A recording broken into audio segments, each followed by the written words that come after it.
אוקיי, מה שאנחנו עושים עכשיו, אנחנו יושבים בפיצה קומפני בפוקט, בגלל שקצת גשום בחוץ. אנחנו בינתיים עושים תחרות אכילת כנפיים בצורה המהירה ביותר. מתחרה הראשון שלנו, אוהד מועלם. אוהד, אתה מוכן? כן. כנף של אוהד ביד. סניק. למקומות. תיקון, צא.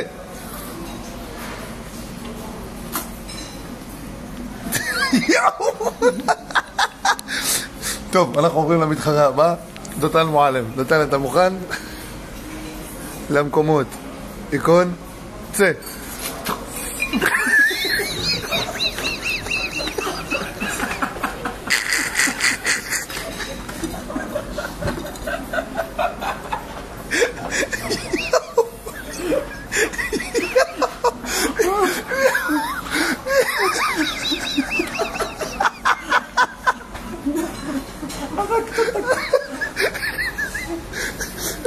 אני חושב שדותן ניצח.